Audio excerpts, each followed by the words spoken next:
Oh, hi, Mark.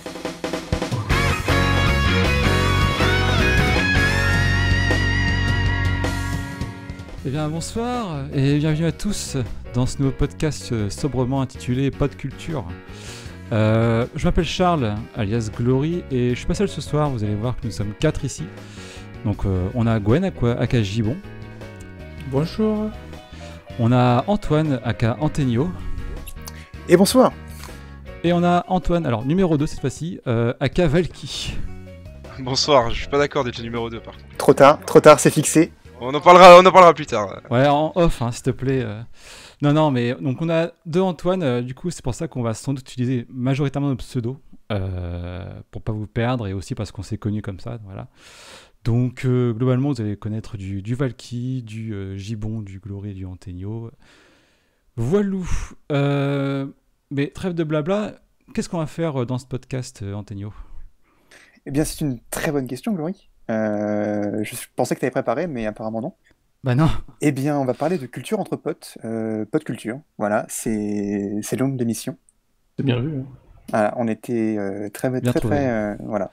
On a mis longtemps à chercher à trouver ça quand même. Hein. C'est incroyable la durée de Gros la débat, recherche pour 2 mots. Gros débat. Et donc voilà, on va parler de culture entre potes, et même pas que de culture, de pop culture. Pop potes, voilà. Ouais. Et donc, du coup, on va parler de beaucoup de choses, hein, vraiment de culture web, de culture geek, de high-tech, d'actu du web, d'actu insolite. Puis on va faire évidemment des dossiers musique, films, jeux vidéo, séries, je ne sais pas. On a plein d'idées de chroniques sous la main. Et vous verrez d'ailleurs qu'on a donné, je crois, des noms assez sympas à ces chroniques. On vous les garde pour plus tard, mais par contre, on s'est plus creusé la tête pour les chroniques que pour le nom du podcast, bizarrement. On était très inspirés. Hein. Oui.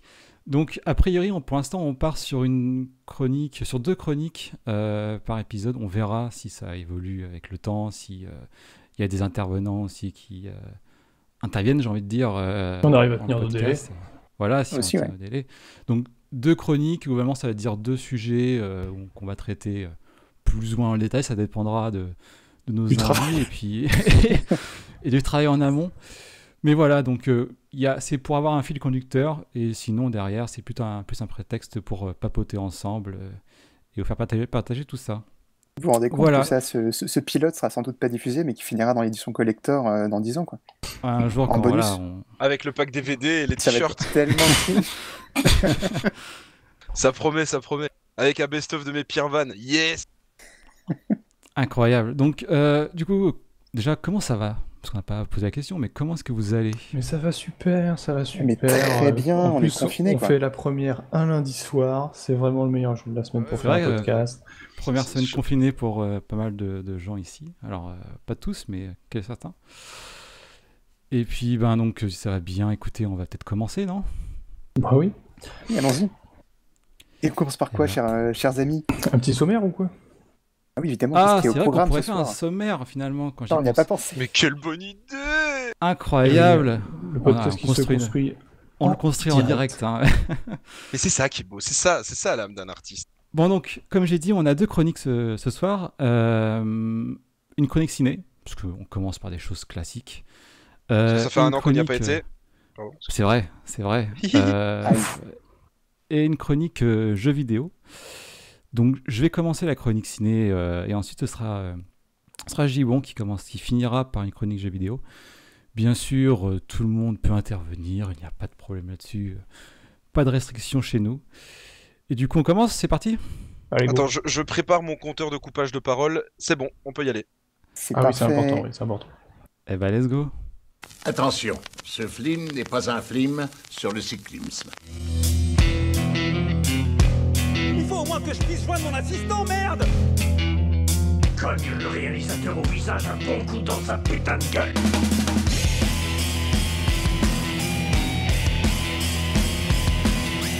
Ça va trancher, chérie. Mais non, qu'est-ce que tu fais? Il faut dire ça va couper, chérie, pas ça va trancher. Et oui, on dit ça a coupé au cinéma, ça n'a pas tranché. On a un budget jingle très élevé, Ah, en fait, rien qu'en Il début. y a un budget jingle, j'ai passé beaucoup trop de temps. Donc on parle ciné et on parle d'un film qui... alors déjà la chronique, je ne l'ai pas introduite, mais elle s'appelle Pop Fiction. un peu une référence à un Serait-ce certain une film de- référence au très célèbre film de Quentin Tarantino, j'ai nommé Peut-être. Pulp Fiction? Peut-être. Mais non. Rien à voir, rien à voir. Mais Le on le film dit à la avec Samuel française. Jackson? Mais nous, Je chez n'avais nous, on pas le dit à vu la la française, référence, donc on le dit à Pop Fiction et pas Pop Fiction. Voilà, donc Chronique Ciné, ce soir on parle d'un film qui est clairement dans mon top 10 perso. Ça veut dire que j'ai quand même une grande affection pour ce film. On parle de Christine ce soir. Qui Donc, Non, finalement, tu le fais pas. Christine, ce n'est pas Christine Boutin, ce n'est pas Tu le mets Christine où dans ton Lagarde. top 10 par rapport à Blanche-Fesse et les 7 mains? Ah, je sais pas, peut-être en égalité quand même, je pense. Égalité. J'avoue qu'il y a une certaine scène qui sont comparables. Non, Christine, donc film de John Carpenter. Et déjà, est-ce que vous connaissez John Carpenter? Est-ce que ça vous parle? Est-ce que vous avez des films en connaissance qu'il aurait pu faire par le passé? Ça... Rien du tout? Moi, je vous laisse. Par Halloween, répondre. hein. Ah, il y a Bah, Halloween. moi perso pas du tout. Bah, il y a Halloween déjà qui est... Pas du tout. Bon, c'est sans doute le plus connu, c'est vrai. Mais vous avez sans doute vu aussi The Thing. En effet. Effectivement. Et puis, il y a d'autres films alors, qui sont moins connus en ce moment, mais c'est plus... Il y a aussi Assaut, il y a Invasion Los Angeles, donc, et comme l'a dit Antonio, Halloween. Halloween qui est un grand classique de John Carpenter. Donc, d'ailleurs, petite anecdote, quand j'y pense, il y a un musicien qui s'est inspiré de John Carpenter pour en faire son nom de scène. Est-ce que ça vous parle, ça? Vous avez une idée de qui? C'est évidemment Justin Bieber. Bien sûr. Bah oui, sûrement. Il s'agissait de Weshden, et oui, bien joué. Tout à fait, tout à fait. C'est Jules. Bah non, mais c'est Jules malheureusement... Carpenter, le célèbre. Jimi Hendrix. Ah, avec C'était bien, Johnny avec du Hallyday. vocodeur de partout, ça va être horrible. Salut mon pote. Non, c'est Carpenter Brut. Est-ce que ça vous parle? Ah bah oui, de fait, Bah oui, c'est logique. Ça se tient. pas du tout. Carpenter Brut, donc c'est un musicien de synthwave qui fait beaucoup référence à la filmographie de John Carpenter. Ouais, le fameux artiste de musique électronique français originaire de Poitiers, autoproduit sous le label No Code Merci, Prod. Wikipédia. Wikipédia. Bien joué, bien joué. Incroyable. Wow. Mais par exemple, tu vois, il y a Carpenter Brut, il met beaucoup d'extraits de slasher des années 70-80 dans ses clips. Et donc c'est typiquement une référence à John Carpenter, à John Carpenter qui était vraiment connu pour ses films un peu gore, un peu teenage movie, voilà, de l'époque. Synthwave, ou d'ailleurs je ferai sans doute une chronique un jour, parce que c'est un style que j'apprécie, il y a tellement de références donc, à faire, et c'est très lié avec les années 80, donc je pense qu'un jour je ferai ça. Donc le film Christine, qui est basé sur le roman de Stephen King. Pareil, Stephen King, vous connaissez j'espère? Non? Ouais, Harry Potter. Voilà. Oh Harry Potter par Stephen King, incroyable. Non, c'est un mec de 73 ans qui kiffe le genre surnaturel. Alors déjà, c'est un écrivain, j'ai pas précisé, mais c'est un écrivain. Il a fait plein de romans comme Shining, Misery, La ligne verte. La ligne verte. C'était pas un scientifique? La ligne verte, 22 11 63 aussi. Stephen King, c'était pas un scientifique? Il est mort, tout, non? Non. Nobel? Ah, merde. C'est pas lui? Non, pas Dans lui. une chaise roulante, c'est ça? Oui, oui, oui. Ouais, Carrière très je sais pas prolifique. s'il y a hein. vraiment Ah. des... Lui, il a écrit beaucoup, mais pas de l'horrifique ou du roman, malheureusement. Mais ouais, il a fait donc Stephen King a fait plein de bouquins, et la plupart ont été très très bien mis au cinéma. En tout cas, ils ont bien fonctionné, plus que bien adaptés. Mais bref, donc ces deux génies qui globalement font un film, sachant que le bouquin de Stephen King, qui s'appelle Christine, hein, on ne l'invente pas, n'était pas encore sorti quand le film a commencé à être tourné. Donc ça veut dire que c'était vraiment C'est intéressant ça. une commande des studios. Ils avaient vraiment confiance dans ce qu'avait écrit Stephen King et même de John Carpenter.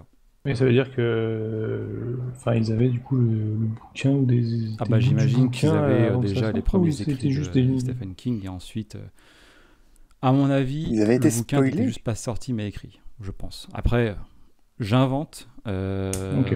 rien ne peut certifier tout ça. Et donc, eh bien, au cinéma, et même plutôt avant, la bande-annonce de ce film donnait ça. There is no place you can hide, no place you can run, and nothing you can do can stop her. Because how do you kill something that can't possibly be alive?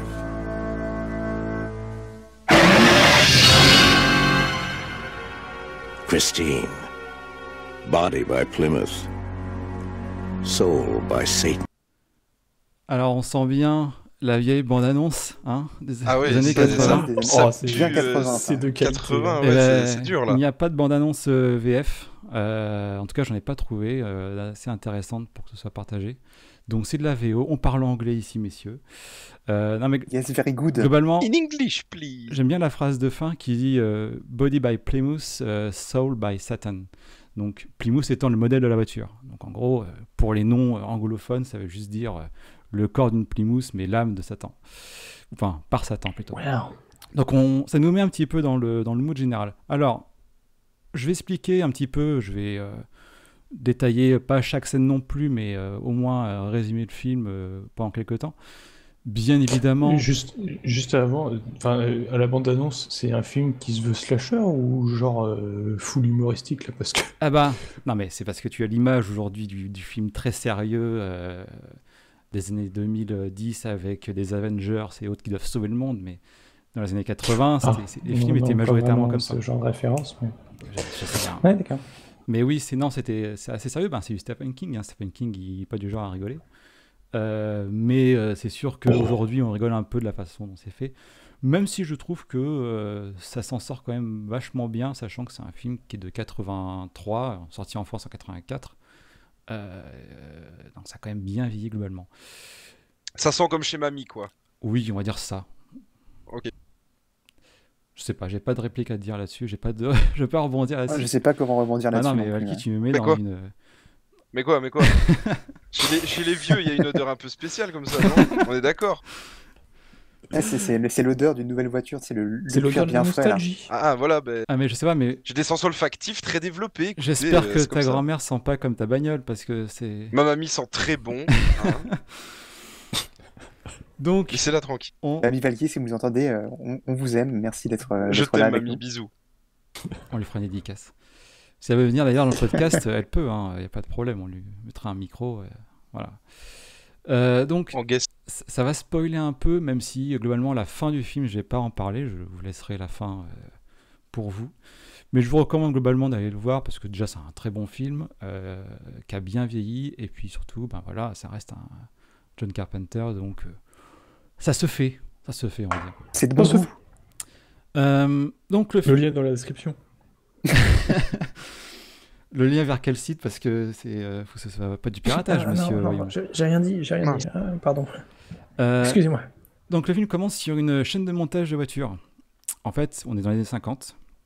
Et en fait, on voit une chaîne de montage à la manière des Ford, vous savez, où tout le monde s'affaire autour des voitures qui avancent d'un pas lent, mais sans s'arrêter.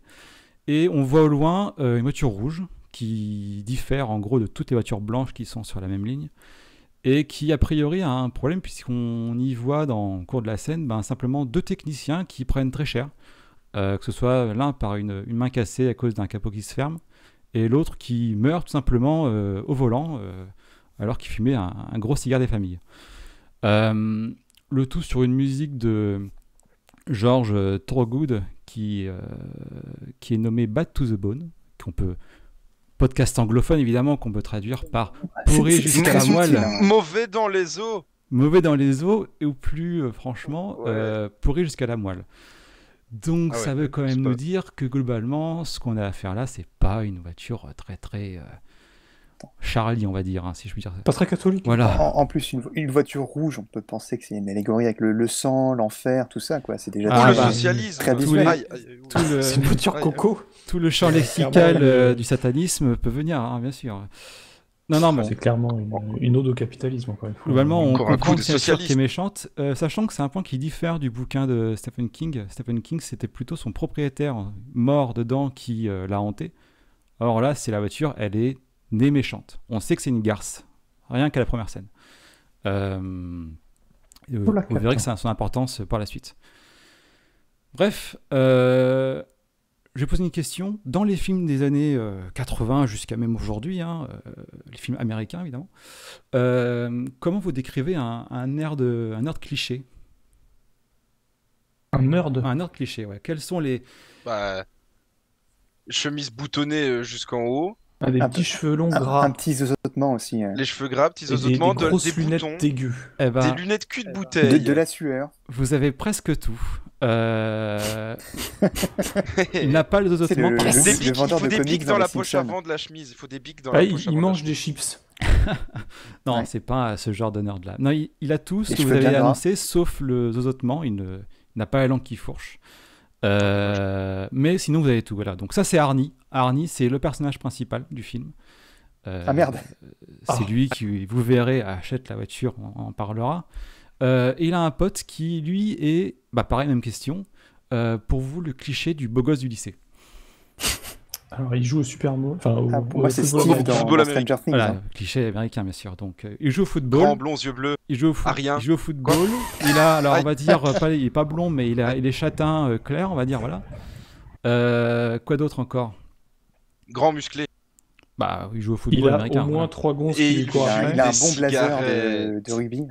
Il fume des cigarettes, c'est sûr. Je n'ai pas l'info pour les cigarettes, mais par contre, je vais rajouter deux Et- choses aussi. Il fait tomber toutes les filles du lycée, comme des mouches. Ouais, mais je l'ai dit, Ah, ça. mais j'ai j'ai pas fini entendu. toujours par 3 gonzes. Je n'ai pas entendu. C'est le Comme moi. Tchad.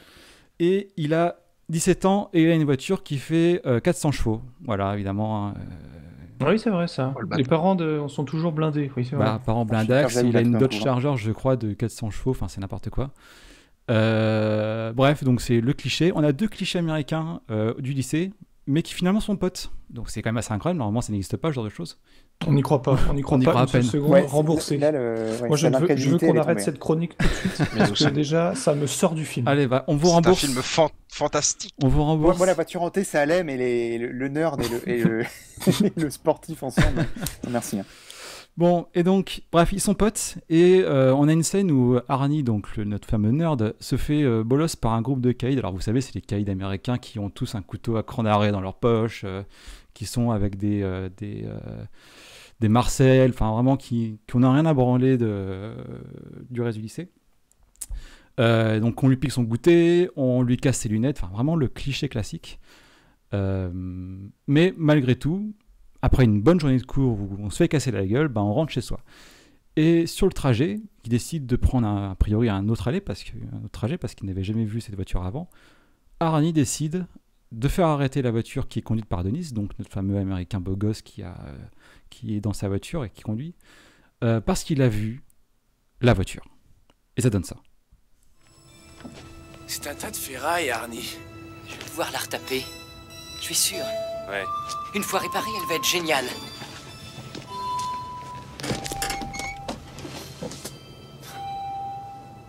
Laisse tomber, Arnie. 93 475 miles.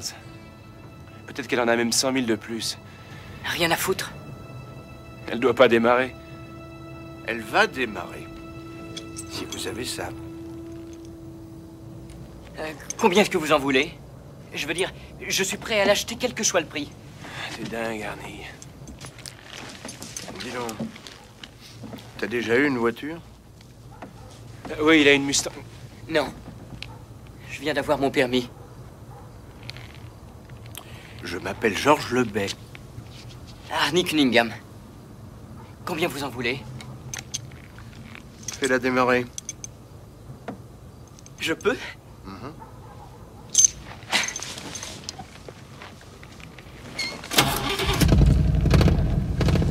Elle s'appelle Christine. J'adore ce nom. Voilà, il découvre Christine. Putain. Christine qui est... Ça, c'est. Attends, déjà le vendeur qui dit voilà, elle s'appelle Christine.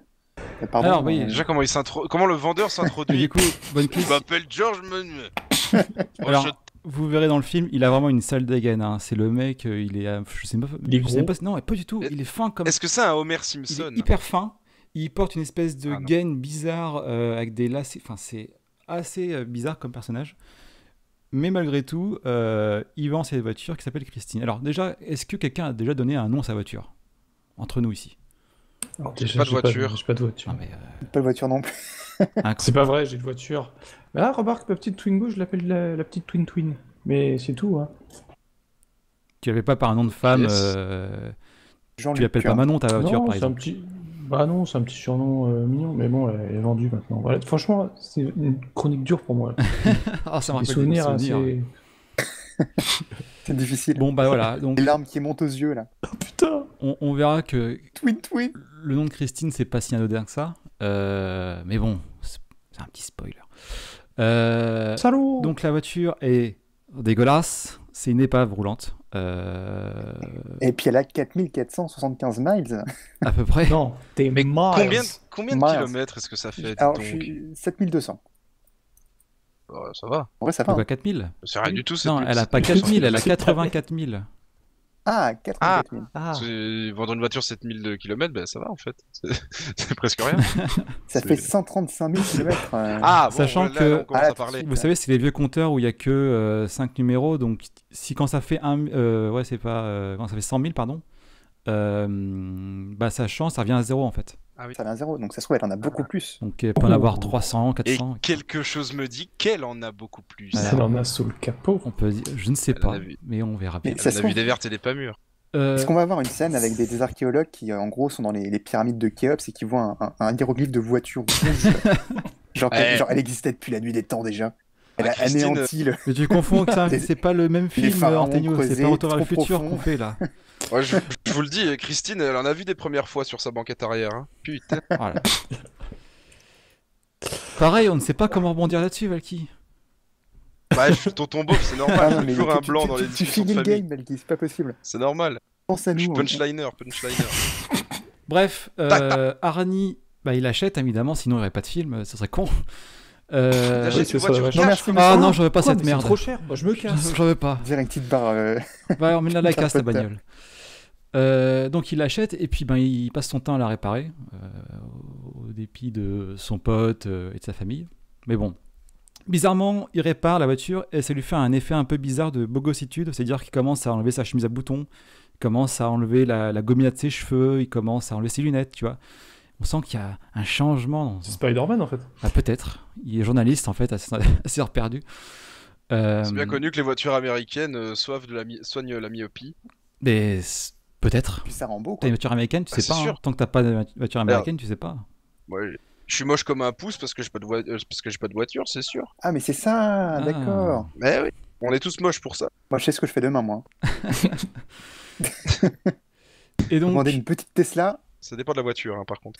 on a Arnie qui répare et Denis, son pote, qui pendant ce temps-là, bah, lui, il va pas réparer la bagnole. Il va essayer de draguer des nanas. Parce que voilà, il est beau gosse du lycée. Donc il essaye de draguer une meuf qui s'appelle Lee. Prononce Miles. Tu fais quoi dans la vie? Les meufs, Du sport et des meufs. les meufs et le foot. Donc, La voiture. il essaye de draguer une fille qui s'appelle Lee. Alors, évidemment, c'est une beauté. Voilà. Bon, aujourd'hui, je sais pas à quoi elle Est-ce qu'elle est ressemble. blonde?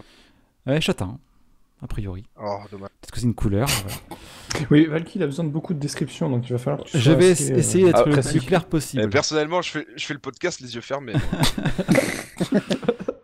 J'ai tout dans ma tête. Il est dans son lit, là. Là, on est tous autour d'une table dans un studio, c'est trop bien. Et donc, Denis, il essaye de la draguer, mais il se prend un vent. Ah bah, il est bien emmerdé parce que ça lui est jamais arrivé, je pense, à ce mec-là. Donc, mais on introduit quand même le personnage de Lee. Vous verrez que ça a son importance. On continue. Alors, je passe vraiment beaucoup de scènes, mais Arnie continue de changer. Il devient de plus en plus beau gosse. Il est un peu obsédé par sa voiture. Tu sens qu'il aime bien y faire attention. T'assis pas sur le capot, ou alors évite de mettre tes pieds là-dessus. Enfin, bref. Est-il pas mécanophile? Ah, peut-être. Est-ce que tu peux expliquer ce que c'est la mécanophilie, Gilles? Oh, je vous renvoie vers une vidéo d'Antoine Daniel qui explique très bien cela. Tu nous en feras une chronique un jour. Ah, peut-être. Voilà. Et je citerai du coup Antoine Daniel dans cette vidéo qui a dit « La vie est beaucoup trop courte pour ne pas baiser des voitures. Bien dit, ça. Putain, je n'ai même pas retenu cette réplique. Vraiment. » Ah ouais, je suis là pour ça, t'inquiète. Merci Et d'être donc parmi nous, Valky. Arnie, il change et il continue un peu. Voilà, il insulte aussi ses parents. Donc finalement, c'est un ado classique finalement à son âge. Hein. On a tous insulté nos parents et porté des blazers, des lunettes, voilà, ou pas. Mais bon, finalement, les choses continuent. Et puis on remarque un jour dans une scène que Denis n'avait pas réussi à se taper la petite Lee, mais c'est Arnie maintenant qui arrive. Donc globalement, Arnie il passe de nerd à plutôt mec beau gosse, à mec qui a une bagnole qui commence à ressembler à quelque chose, à je me tape la plus belle meuf du lycée. C'est quand même étrange pour un mec qui jusqu'ici était abonné au club d'échecs et qu'on niquait son goûter tous les soirs. Donc, Attends, il dure combien de temps le film? Environ... il dure 111 minutes. Et là, on est à combien de minutes? Voilà, t'es comment? Tu as un tiers peut-être? Ah, ok. À peu près. Ok. Globalement, voilà, l'idée c'est qu'on... Ce même schéma de la voiture est améliorée, Arnie change, on sent qu'il y a un effet qui évolue autour de lui. Et puis finalement, jusqu'à la fin où la voiture est à nouveau dans un état parfaitement neuf. Une voiture qui a des années 50 et la voiture de base en années 80. Donc voilà, elle a quand même 30 ans. La voiture, elle est vraiment comme neuve. Il a bien retapé, il a bien bossé, le gars. Et donc, on retrouve notre bande de loupards de tout à l'heure qui maltraitait Arnie, qui décide de faire on va dire une casse-auto ambulante de la pauvre Christine. Et donc, on voit... J'ai l'image en tête. Là, attention en interprétation. Et donc, on voit la bande de gars qui décident de niquer la bagnole. Il n'y a pas d'autre mot. Ils ont niqué Christine. Voilà. Oh, les cons. À coups de batte de baseball dans les vitres, de coups de couteau dans les sièges, et même une petite chiasse des familles sur le tableau de bord, tu vois. Enfin, vraiment quelque chose de sympa. C'est croustillant comme anecdote. Ça se fait pas. J'ai préféré préciser la chiasse. Est-ce que c'est dans le livre? Je ne sais pas. Est-ce qu'ils ont pissé dans l'aération? Est-ce qu'ils ont pissé dans l'aération? Il n'y a rien de pire. T'as une je parle d'expérience, il n'y a rien de pire. Et c'est à ce moment-là que le film devient un film de vengeance, en fait. C'est ça. C'est l'élément pivot, là. C'est l'élément perturbateur. Et bien justement, c'est l'élément perturbateur parce que Arnie constate les dégâts le lendemain et il va pour la réparer parce que voilà, il adore sa bagnole, il est presque, on va dire, fou amoureux de sa voiture. Et bizarrement, quand il est en train de chercher, je sais pas, une clé à pipe ou un outil pour commencer à la réparer, il voit que le moteur se répare tout seul. Étrange quand même. Hein. Et donc c'est là où, avec toutes ces... Il a quand même conscience... Le lien avec Harry Potter. C'est là qu'il se dit, en fait, mais putain, je t'ai passé 6 mois à te réparer de mes mains et tu peux te réparer toute seule, connasse. Toi, Christine, t'exagères, là. Et Bébert, il aurait pas pu me prévenir de l'option. Oh, Christine j'ai dépensé des milliers et des cents. Elle a pas la PS, mais merde. Et donc, il voit que ça se répare tout seul et il comprend que c'est pas normal, on va dire ça comme ça. Et donc là, il dit les mots « montre-moi ». Et donc, c'est une scène que je vous recommande d'aller voir sur Internet si vous ne voulez pas voir le film, au moins cette scène-là. Parce que c'est une des scènes les plus mythiques du ciné, où en fait, on voit la voiture se réparer d'elle-même, toute seule. Et sachant qu'on est dans les années 80, donc il n'y a pas d'effet numérique, hein, c'est que mécanique. Et donc, j'en parlerai un peu à la fin, mais des petites astuces pour ça. En tout cas, ça fait l'effet. C'est chum ou c'est bien fait? Ça marche hyper bien. Okay. T'as même l'impression que c'est du numérique, tellement avec notre œil d'aujourd'hui, tellement c'est bien fait. Okay. Et donc, mais ça n'a rien de numérique, tout est fait à la... vous verrez tout à l'heure, je vous raconterai ça. Mais en tout cas, c'est une scène incroyable, et on voit la voiture revenir comme neuve. Donc finalement, comme vous avez dit, la connasse, en fait, elle pouvait se réparer depuis tout à l'heure. Voilà. On peut faire ça plus tôt. C'est clairement sexiste, tes remarques, Laurie. Exactement. Je suis outré par mes propos. On avance et on retrouve notre chère Christine dans la rue qui va tout simplement essayer de buter les mecs qui l'ont fait chier tout à l'heure, donc qui l'ont, comme j'ai dit, niqué ses sièges, les pare-chocs et autres. C'est légitime. C'est tout à fait. Moi, je ferais pareil. Je ferais pareil. Et donc, on a plusieurs sur scènes la bouche, c'est vrai que bon. Putain. Ça, c'est quand même le pire. Mais non, mais. Et donc, on a cette scène, même plusieurs scènes, où on voit Christine qui défonce des gars. Farouche, la Christine. Je te rentre dans le pare-choc. Il y a même un passage assez intéressant, très drôle à regarder. Assez intéressant. L'expression « je te rentre dans le pare-choc » est peut-être pas très appropriée en parlant de Christine. Mais bon... Détrompe-toi. On parle bien carrosserie et clé à molette ici, les enfants. Ah oui, tout à fait, tout à fait. Et donc il y a une scène encore une fois géniale, où on voit la voiture qui est trop large pour un cul-de-sac dans une ruelle sombre. Et en fait, malgré tout, par la force du véhicule américain, j'ai envie de dire, par la force des chevaux, tout ce que tu veux, elle arrive à se faufiler dans la rue en plissant la tôle. Vraiment, elle force tout pour juste buter un gars. Donc cette scène aussi incroyable à aller voir. Vraiment, il y a... Ça donne envie en tout cas. Ça donne envie, j'espère bien que je donne envie quand même, c'est mon taf. Il y a une autre scène aussi, elle rentre dans une station essence pour finir en feu et tuer 3 gars, enfin c'est incroyable. Mais bon, tout ça c'est pas très Charlie quand même. Et au final, nos deux personnages qui ne sont pas principaux, donc Denis et Lee, que j'avais introduit tout à l'heure, ils se disent quand même que leur pote Arnie, il commence à faire un peu les trucs chelous. Et donc... Quoi. Pousser le bouchon un peu trop loin, Arnie. Comment ça, voilà, il y a des histoires de meurtres dans les journaux, c'est quand même pas cool. Et donc, finalement, au cours d'une balade en voiture avec Arnie et Denis, donc théoriquement les 2 meilleurs potes du monde, eh bien, ça discute de ça. Laisse-moi te dire ce que je pense de l'amour, Denis. L'amour a un appétit vorace. Il te bouffe tout. Les amis, la famille... Tout ce que ça bouffe, ça me sidère. Mais ce que je sais maintenant, c'est que si tu le nourris bien, ça peut devenir une belle chose, et c'est ce qui nous arrive. Quand tu es sûr que quelqu'un croit en toi, tu peux tout faire, tu peux faire tout ce dont tu as envie. Et si en plus tu crois toi-même en l'autre, mon vieux, alors attention le monde, personne ne pourra jamais t'arrêter, jamais. Arnie, c'est ce que tu éprouves pour Lee? Quoi? Bien sûr que non. Moi je te parle de Christine, imbécile. Aucun connard ne viendra se mettre entre moi et Christine. Aucun connard ne viendra se mettre entre moi et Christine. Bon, globalement, le film, là, on arrive vers la fin. Je vais pas en parler plus. Je vous laisserai découvrir la fin, qui est très intéressante. Mais malgré tout, on a quand même des éléments d'analyse qui sont sympas. Et donc déjà, première info que je vous donne comme ça, voilà, c'est moi qui offre. Et si je vous dis que Christine n'est pas un film de voiture? Quoi? N'est pas un film sur les voitures. N'est pas un film sur les voitures. Attends, j'ai pas suivi. Tu peux recommencer la chronique du début, s'il te plaît? Alors... On va parler de Christine ce soir. Christine Boutin et pas Christine Boutin ni Christine Lagarde. Non. En fait, sous ces airs de films de bagnole un peu con ou une voiture qui tue des gens, en fait, ce que John Carpenter plus que Stephen King a voulu montrer, parce que la nuance où j'avais dit du fait que Stephen King avait annoncé avait écrit son roman comme étant un mec mort qui hante une voiture. Or, Carpenter, lui, décide de faire une voiture maléfique. Et en fait, on peut mettre un petit peu en parallèle plusieurs choses. C'est pas un film sur une voiture qui tue des gens, c'est un film sur une bagnole qui est en fait, on peut dire, l'image d'une femme fatale, veuve noire et à moitié aussi perverse narcissique, si vous voulez. C'est-à-dire qu'il y a plein de choses qui sont comparables et qui sont tout à fait vérifiable dans le film, où en fait on se dit c'est vrai, en fait ça pourrait être n'importe quel personnage autre qu'une voiture, ça pourrait être une femme, un homme, ça marcherait. T'es en train de me dire que Carpenter a comparé la bagnole à une femme? J'ai dit femme, un homme. J'ai essayé de mettre tout le monde sur la même pied d'égalité. Okay. Ce n'est pas très bien de ta part, ça, dis donc. C'est noté. Oui, nous sommes en 2021, il faut pas.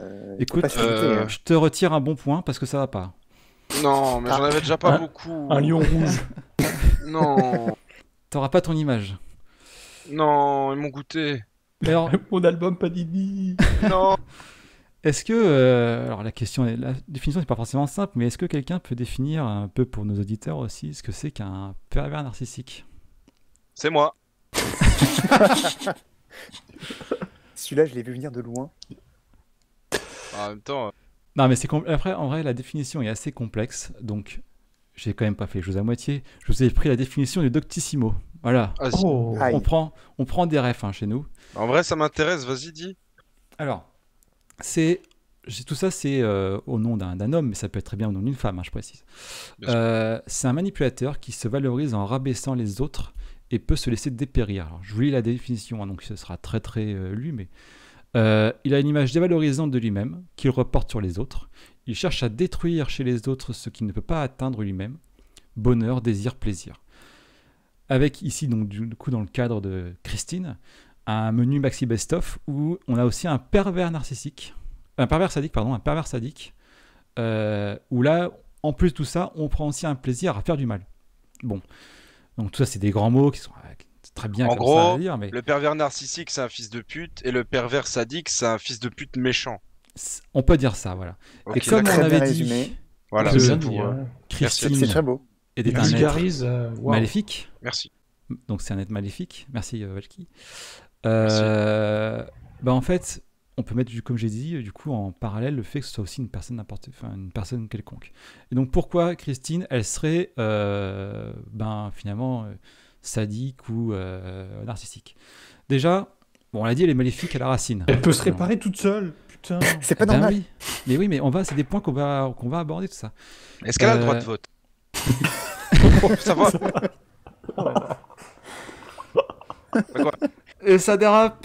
Et ça. Et ça dérape, les voitures, ça dérape. Ah là là, C'est Fast and Furious. Incroyable. Christine Drift.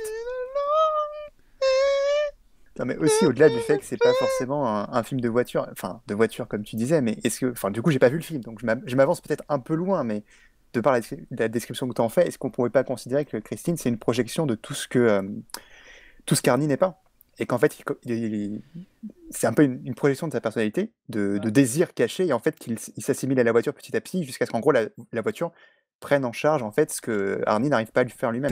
Tel que le film le dévoile, c'est plus la voiture qui possède Arnie qu'Arnie qui fait quoi que ce soit avec la voiture. Un peu comme Frodon avec l'anneau. C'est un peu le Frodon et Je sais l'anneau. pas, Un hein. peu. Mais Ouais. au final, c'est plus la voiture qui possède et qui vient changer d'ailleurs le personnage d'Arnie en ce qu'il veut, enfin en ce que la voiture veut finalement. Donc c'est pour ça que cet aspect de pervers narcissique est très important. Enfin en tout cas est assez vrai.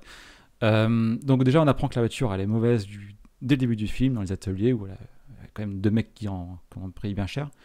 Elle se laisse dépérir, c'est ce qu'on voit aussi au début du film, où on a l'image, je vous ai fait passer l'extrait, vous n'avez pas vu les images, où la voiture est vraiment tout trouillée, elle a des bosses de partout, des ailes percées, alors qu'on apprend dans cette même scène que le propriétaire ne l'a plus depuis 6 semaines seulement. Donc en 6 semaines, une voiture, même une voiture des années 50, ça se met pas à rouiller comme ça en 6 semaines. Donc c'est vraiment qu'il y a cet effet de « je me laisse dépérir », comme le font des gens qui ont cette pathologie de pervers narcissique. Ouais. Impressionnant. Et puis finalement, pour revenir, on l'a abordé dans un état impeccable dès qu'il y a une étincelle de joie qui revient, etc. Et donc, on a aussi cet effet que la voiture s'est passée pour une victime, du fait que on a la scène de saccage où la voiture vraiment elle est en mauvais état et Arnie essaye de on ne va pas dire la consoler, mais en tout cas, tu sais, on voit qu'il dit je vais te remettre en état, tu verras, il n'y a rien, ça sera passé comme ça. Enfin, vraiment, il y a cet effet de je suis la victime, je me mets un peu en avant, je suis le centre du monde, etc. etc. Christine tente de manipuler Arnie. Non plus. En tout cas, c'est comme ça que le film le laisse transparaître. Elle tente de manipuler Arnie, au point que il commence à se séparer de sa petite amie, qui pourtant est très très jolie. Hein. Il ne parle plus à ses amis, il ne parle plus à sa famille, parce que Arnie avait peut-être aussi cet effet de je suis une tête de turc dans le lycée, et là au moins je suis entre guillemets dans un monde qui me convient, qui va bien, etc. On voit aussi Arnie qui change de vêtements. Alors toute cette méthodologie des changements de vêtements elle est assez intéressante parce que Arnie est dans les années 80, donc il est lycéen dans les années 80. Christine elle est dans les 50, construite dans les années 50, et toute la musique du film dans la voiture c'est que des playlists des années 50. Tu vois Arnie qui change de vêtements, qui au début était sa chemise de boutonnière jusqu'au bout, mais qui finalement commence à porter des blazers, vous savez, dans les années 60s, enfin 50s, ce genre de blazer là. Bref, c'est plein d'exemples qui montrent en gros que la voiture, elle a pris l'ascendant sur une victime pour la transformer comme elle veut, et puis au final, la jeter quand le moment est terminé. Voilà. Et c'est pour ça qu'il y a aussi un peu cet effet de veuve noire dont j'ai un peu évoqué tout à l'heure, du fait que il y a une fin tragique pour le personnage d'Arnie, mais c'est le bon vouloir de Christine qui a décidé. Voilà, donc je vais m'arrêter là sur les exemples, parce qu'il y en a plein d'autres, mais globalement on aurait pu clairement changer par une personne physique, réelle, féminin ou masculin. Ça marchait pareil, c'est juste que je pense que Carpenter a voulu dans sa trilogie, enfin pas dans sa trilogie, mais dans sa filmographie où il aime bien, vous l'avez vu avec Halloween, The Thing, tout ce qui est un peu étrange, typiquement ça rentre parfaitement si c'est une voiture qui est maléfique, alors que si c'était un mec lambda, ça serait peut-être un bon film, mais pas un aussi bon film que ça, et pas en tout cas dans le même registre. Voilà. Accessoirement, il a pompé Stephen King. Déjà, aussi, c'est pas. Mais même si c'est un scénario, je vous ai dit, il a été retravaillé pour que ça rende finalement différemment que le bouquin. Donc, bon point en tout cas pour John, je pense. Et je vais finir par quelques anecdotes sur le film. Parce qu'évidemment, au genre de production, il y a à foison. La voiture principale. Mais attends, oui. Plus que des anecdotes, est-ce que tu pourrais nous dire pourquoi en fait c'est un film que t'aimes bien et pourquoi t'as voulu nous en parler ce soir? C'est un film que moi j'ai connu tardivement déjà. Personnellement, moi je l'ai connu il y a peut-être pas plus que 4 ans en réalité. En zigzagant sur les sites internet où il y avait marqué, vous savez, les top 100 films, ce genre de choses. Des trucs un peu. Les films cultes. Les trucs un peu clichés. À voir. Le 4e va vous surprendre. Les trucs un peu clichés où finalement personne n'est d'accord sur la liste entre les sites. Mais au final, tu as quand même globalement des noms qui sont intéressants à sortir. Et je savais que j'avais à ce moment-là une lacune sur Carpenter en général. J'avais vu The Thing, j'avais vu Halloween, mais j'avais pas vu d'autres films que ça. Et finalement, je considère Christine est sans doute son meilleur film pour cet aspect un petit peu de vision derrière, de travail sur la personnalité de la voiture qui finalement est un vrai personnage. Alors que je trouve que cette chose-là est moins présente dans Halloween. Halloween, c'est un mec qui tue des gens. Alors certes, c'est le physique de la masse qui marche lentement et qui vient tuer des gens alors que les mecs courent devant lui et finalement tout le monde les rattrape. C'est devenu un peu cliché aujourd'hui. Mais la lecture est un peu moins forte, je trouve, que par rapport à ce film-là, où déjà la musique est incroyable, les acteurs sont bons. On parle d'une voiture qui est maléfique, on n'a pas non plus des masses quand même dans le cinéma, ce genre de choses. Et puis c'est bien filmé, on a évoqué la scène la scène de la reconstruction qui est incroyable malgré son âge. Donc tout ça fait que c'est un beau package qui est un bon point de départ, je pense, si vous voulez regarder des films comme Carpenter a pu faire.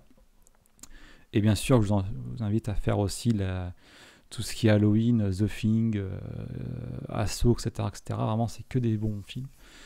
Mais dans mon cœur, personnellement, j'ai Christine qui est là depuis quelques temps. Et pas Christine Lagarde ni Christine Boutin, mais Christine, le film de Carpenter. Voilà. Donc quelques anecdotes. On parlait des acteurs. Il y a la scène de fin, dont je n'ai pas parlé encore. Enfin, je n'ai pas parlé tout court. Où on a Lee qui tourne, qui est filmée. Elle a une sœur jumelle et en fait pendant la scène ils ont interverti entre les deux, entre les sœurs, elles ont volontairement interverti dans la scène pour voir si Carpenter allait le voir finalement. Et ça n'a jamais été vu. Donc ils l'ont dit qu'à la fin. En gros, il y a 2 personnes qui sont filmées pour un même personnage lors de la scène de fin. Donc c'est 2 sœurs jumelles. J'espère qu'elle apparaît dans le générique. Non. Qui est crédité, qui touche les royalties en fait. Peut-être qu'il y a une sœur qui s'est fait un peu avoir. Ah, mais c'était un bon moment de plaisir, tu vois. C'était une petite franche rigolade peut-être, mais. Et voilà, Motivation, ce qu'il y a encore à voir. On compte pas ici. Donc c'est une Plymouth Fury, on l'a dit tout à l'heure, qui est utilisée pour la voiture. D'ailleurs, selon vous, combien ça coûte une voiture comme ça, la même année, aujourd'hui aux États-Unis? Sachant que c'est années 50, c'est allé de 58 exactement. Combien selon vous le prix? Je me suis un peu renseigné quand même, ça m'intéressait. Une cinquantaine de Twingo. Elle roule ou pas? Ah roulante bien sûr, en bon état. Ouais, 30 000, 50 000. 30 000 $, 50 000 $. Ouais. Ça vaut 70 000 $ aujourd'hui. Oh. Ah oui, c'est considéré quand même comme une belle ancêtre, quoi. C'est une belle voiture de collection, ouais. C'est quoi le nom, tu as dit? Une Plymouth Fury. Fury comme les mecs qui ont des chats. Oh non. Ah oui, d'accord. Ah là là. Ah, c'est une belle petite gamine, hein.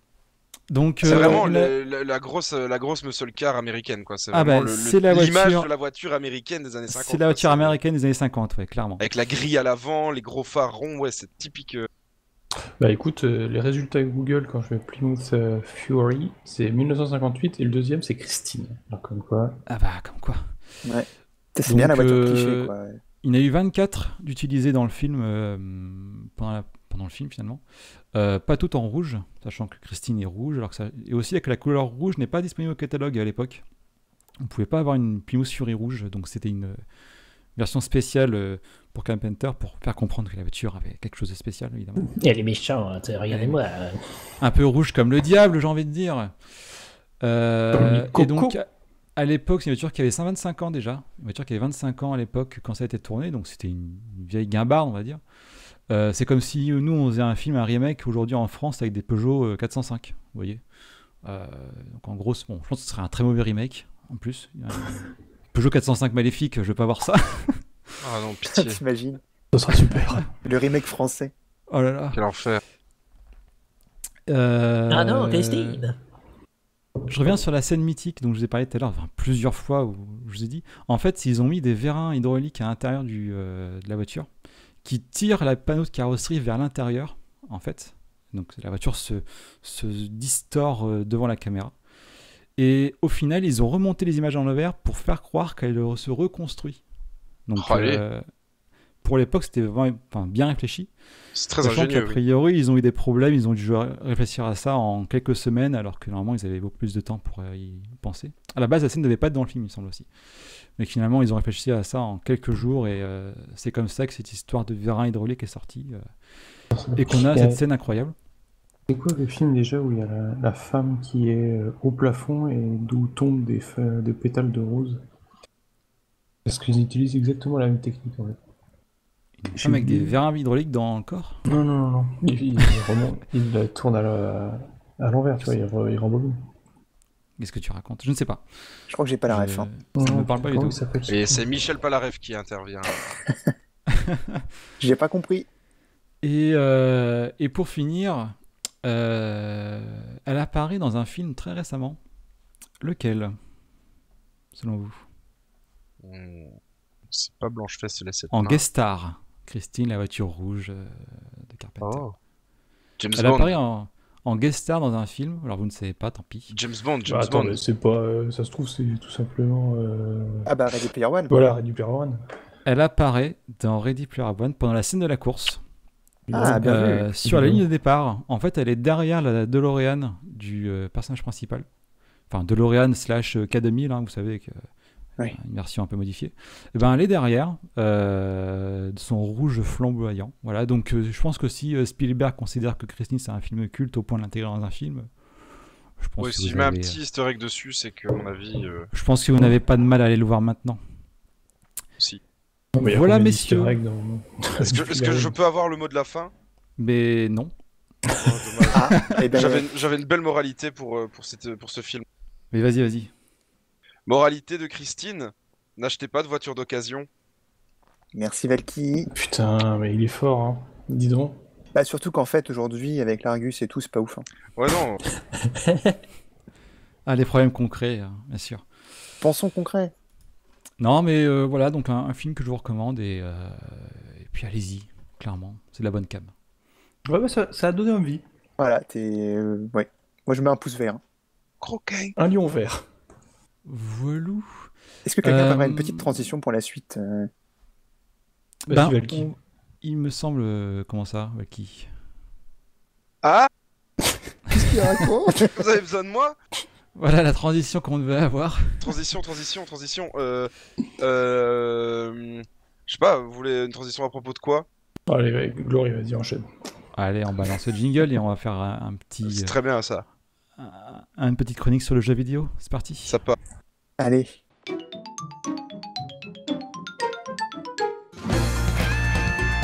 passent leur journée derrière un écran à se goinfrer des meuporgs. Squadala! Nous sommes partis!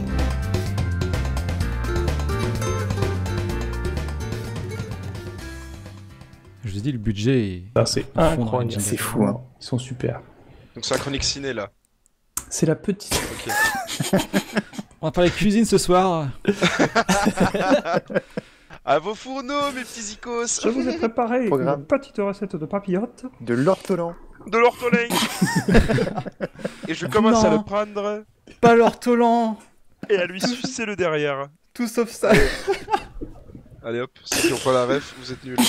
Ah oui, si vous On n'avez a, pas on la a ref, redrifté là un peu. ne cherchez On pas t'aime. ça sur YouTube, s'il vous plaît. D'ailleurs, est-ce que Maïté est toujours en vie? C'est la question que je me posais Je crois récemment. que oui. Hein. Bah Maïté, si tu nous écoutes, on t'aime très fort, tu as baigné mon enfance, merci à toi Maïté. Et bonus, bonux au savon de Marseille. Bourguignon. Baigner ton enfance dans le gras, c'est ça? Ou dans le beurre? Ah bah écoute, j'ai pas 3 chiffres pour rien mon vieux. Allez, C'est coup, tout Gibon. pour moi. On disait Allez. Gibon. À la Ah prochaine. là là. Oui, on va enchaîner avec la petite chronique du jeu de Derrière les fagots, parce que décidément on avait souligné les noms au début, et celui-là en est un fameux. Mais avant de vous dire de quel jeu je vais vous parler, parce que bon, j'ai dû trouver un jeu en express quand on a décidé que c'était seulement un épisode pilote, je voulais vous poser la question du jeu un peu de votre enfance. Vraiment le jeu qui vous rappelle plein de souvenirs. Je peux pas en dire un. J'en ai 3. Vas-y. Il y a Animal Crossing, Pokémon Diamant et Harvest Moon. Je sais pas si vous connaissez ce jeu. Harvest Moon. Putain, t'es vraiment un millénial. Hein. Ah, je suis un millénial moi. Ah Je suis un là là. millénial moi. Pokémon Nintendo Diamant, DS. quoi. Moi, ouais, Nintendo DS les amis. C'est Parce que moi, j'ai 900 cité du heures, Pac-Man je et me du Pong, hein, évidemment. Donc, rappelle. Comment va ton arthrose, Glory? Glory, il faut parler un peu fort, il nous entend pas. Glory! Comment? Comment? Moi de mon temps, je au Bonne dans la année, cour. mamie! Il est où le micro? Le général de Gaulle n'est plus président? Je comprends plus rien! Ça marche pas Non. bien ta Nintendo là. Malheureusement. Non mais le nuage toxique de Tchernobyl n'atteindra pas la France, ils l'ont dit à la télé! Allez! L'enfer. Ok, boomer. Non, du coup, je vais enchaîner. Pour moi, pas de Pong, pas de. Je sais même plus ce que j'ai dit. Pac-Man. Ouais, bref. Moi, c'est un jeu que vous n'avez pas connu, c'est sûr et certain, parce que je crois qu'il avait distribué gratuitement dans un Science et Vie Junior à l'époque. C'est un jeu qui s'appelle Pharaon. C'est un jeu de gestion. Tu sais qu'ils vont faire un remake dans pas longtemps. Hein. Sérieux? Ah. Bah oui. Ah, ben je ne Notre savais pas. prochaine Oh là là. chronique, yes! Eh ben incroyable, cet enchaînement. Non, Pharaon, beau, c'est beau. qui est un jeu qui est sorti, je sais pas, fin 90, genre 98, 19. Moi, j'ai pas joué à Pharaon, mais j'ai joué au Maître de l'Olympe. Et j'en parlerai peut-être aussi.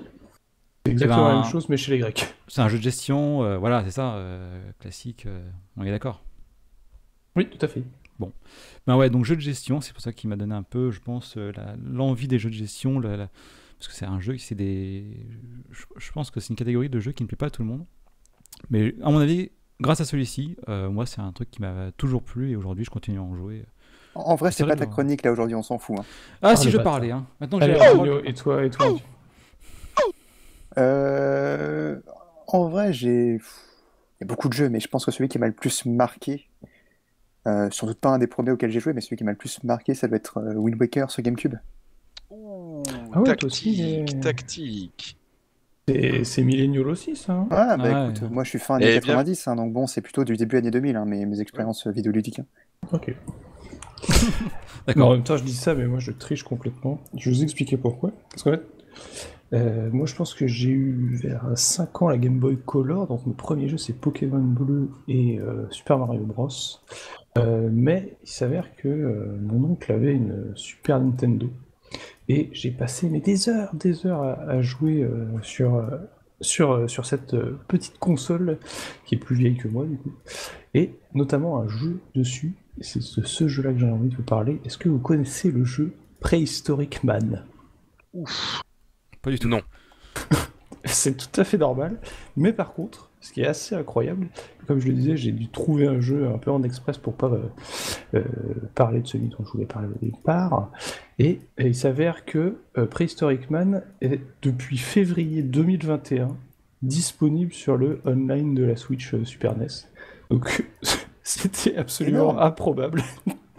Et du coup, j'y ai rejoué ce week-end et bah non mais c'est donc voilà, je vais vous parler de ce jeu qui a un peu bercé mon enfance, qui est donc un petit jeu de plateforme.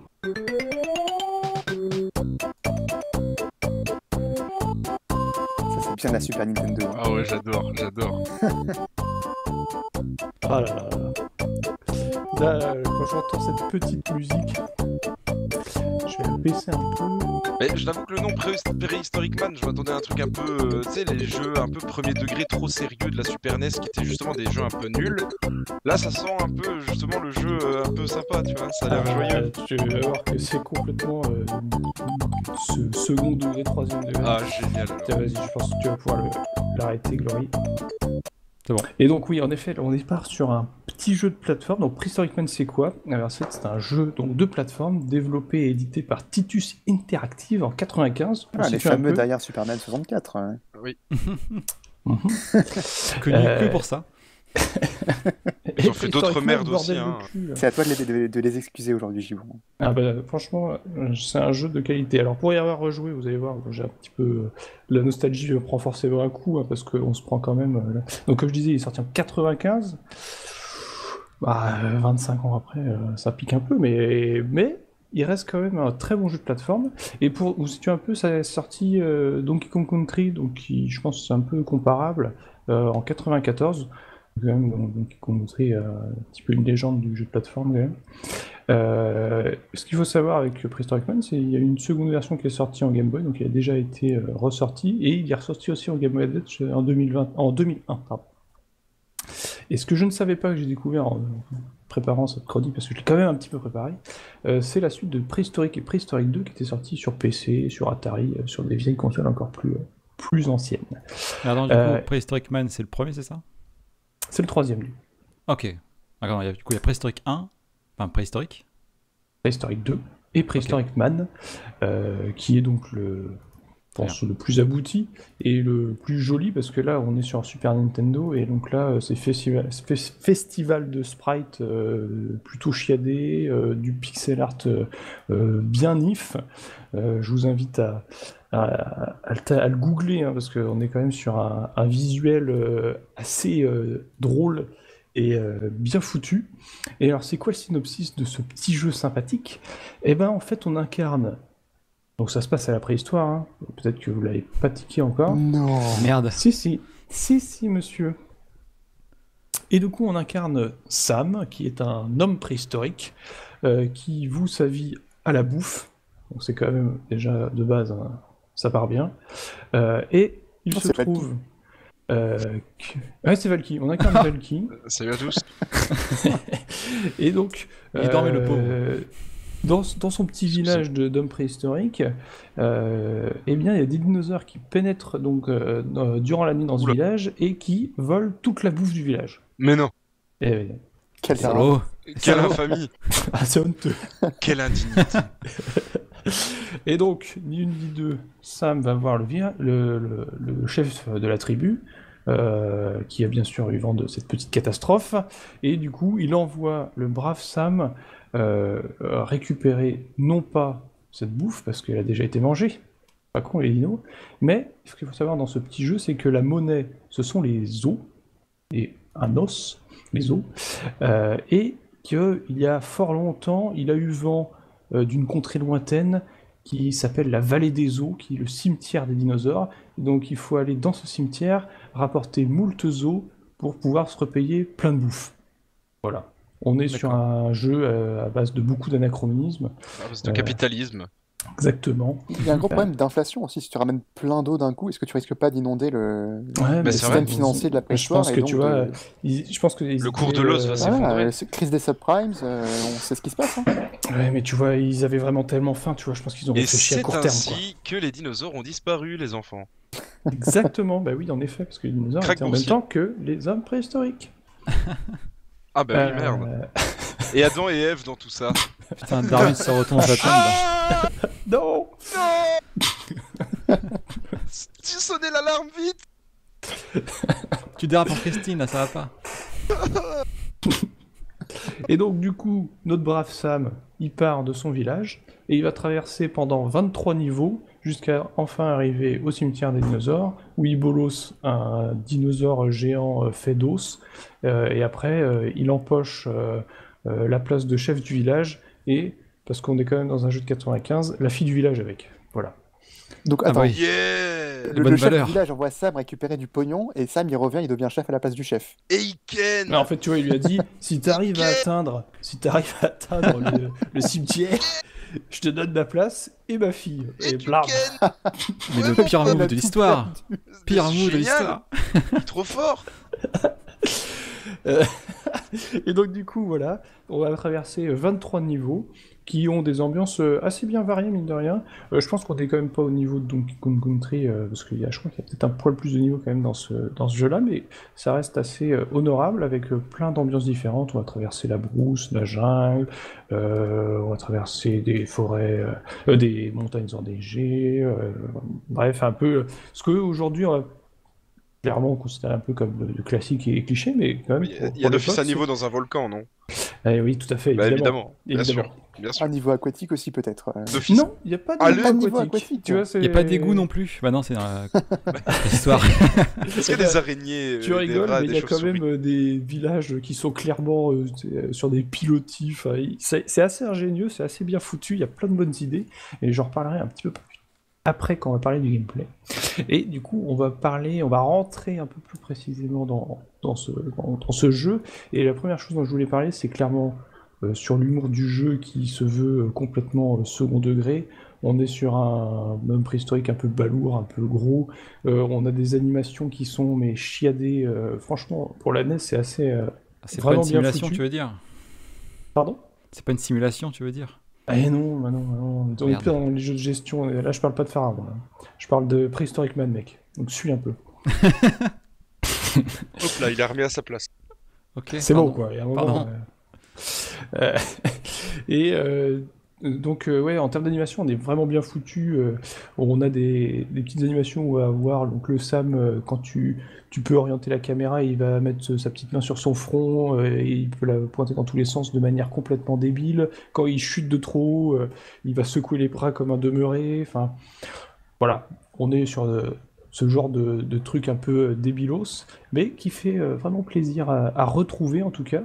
Et on a aussi une ambiance de son qui est mais daubé du cul, vous allez voir. Je te laisse lancer l'extrait 2A. Je crois que ça va être un petit peu l'ancêtre. Est-ce que la vigie nous entend? Allô? Non, c'est bon. Bah c'est parti. On part sur un an.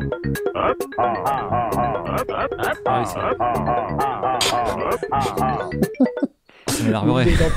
Vous venez d'entendre l'ancêtre d'Animal Crossing. Voici les dialogues de ce jeu. La synthèse vocale est un peu foirée, je pense. Moi j'ai tout compris, je comprends pas. On s'en met un petit coup quand même, c'est parti. Vas-y. Mets le 2B. C'est le même. Merde, j'en mets deux. C'est parti. Non. Mais quoi? C'est une voix féminine là. Vous êtes sûr qu'elle parle? On vient d'entendre la fille du chef. Elle queen.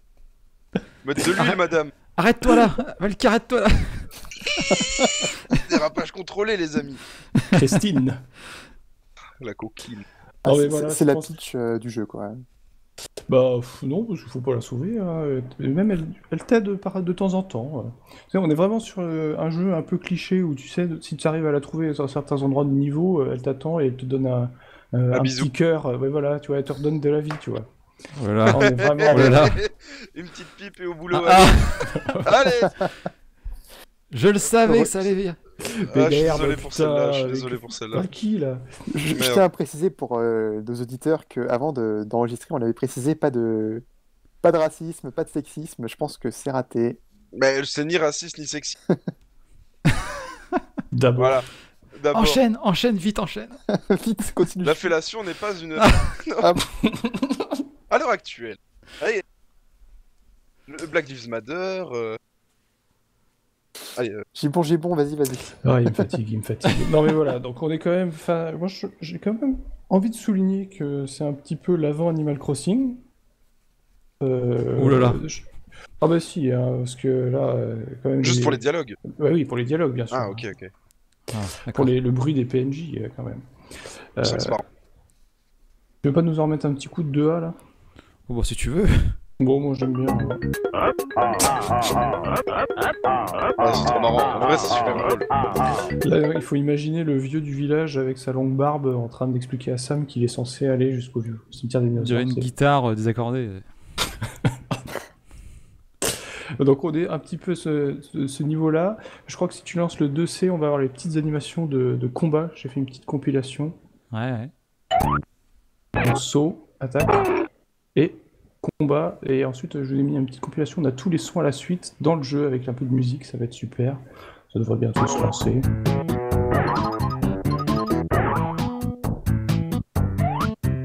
C'est l'ambiance du jeu, c'est ce que tu veux dire.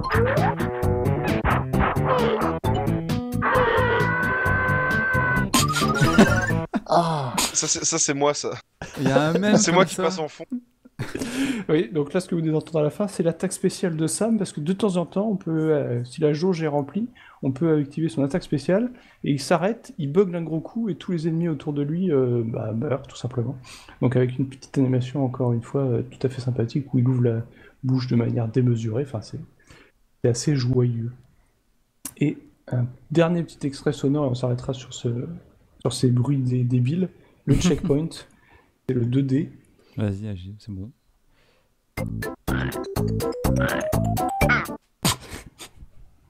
C'est aussi con que ça. Il y a un réveil à un moment dans le niveau qui est en train de ronfler, et quand tu passes dessus, il fait Ah. C'est aussi con que ça. Enfin voilà, on est sur un jeu qui se prend pas du tout la tête, mais qui a quand même pour lui un bon gameplay assez sympathique et surtout des niveaux variés. Il y a plein d'idées différentes. Voilà, comme je le disais, on traverse. Je pense qu'il est plus décalé que Donkey Kong Country en fait. J'arrive peut-être pas jusque-là parce que franchement, tu compares les deux, l'histoire elle est un peu similaire. Hein. Donkey Kong, on lui a volé ses bananes, il doit aller poutrer la tronche de King K. Rool à la fin. Là, on a volé la bouffe, il doit aller défoncer un dinosaure à la fin. Mais la bouffe. Bah oui, c'est important. Hein. Moi, je pense que c'est comme ça qu'on soulève des hommes. Hein. Bien d'accord. La phrase du jour. Attends. Commandez Uber Eats, tiens. Et les sushis. Et il prend des sushis et un petit Burger King, là, c'est parti. Un triple Whopper. Parce que ce qui est intéressant quand même dans ce jeu-là, c'est qu'il y a quand même ça fourmille d'idées de la même manière que dans Donkey Kong Country. On se rappelle pour ceux qui ont joué de niveaux assez spécifiques avec le wagon, etc. Moi, je me rappelais aussi, avant d'y rejouer ce week-end, je me rappelais vraiment de plein de niveaux, alors que ça fait 20 ans que j'y ai joué à ce jeu-là. Que j'ai pu retrouver ce week-end en jouant, et c'était assez chouette. On va alterner entre plusieurs armes différentes, donc ça, ce qui est assez différent et que j'avais pas forcément trouvé dans les vieux jeux, ou en tout cas les vieilles plateformes, où finalement faire des dégâts c'était juste sauter sur les ennemis. Là, Sam va alterner entre une massue où il va bolosser des dinosaures avec des bruitages fables. De temps en temps, il va lancer des haches, des lances. Il va même pouvoir trouver un petit œuf qui va lui permettre d'avoir des dinosaures à tête chercheuse. Voilà, c'est vraiment con. Hein. C'était avancé technologiquement, hein, la préhistoire. Ah non, il jette un dinosaure, il s'envoie plus ou moins en ligne droite, et s'il repère un ennemi, ça fait une petite trajectoire pour aller lui bouffer le cul. Enfin, Missile Predator activé.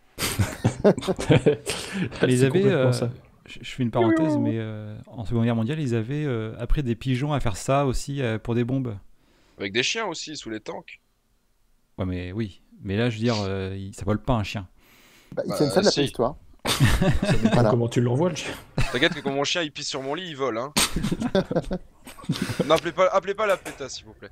Ouais, pardon, je lui donne beaucoup d'amour. Fais penser à ça, du coup, ouais.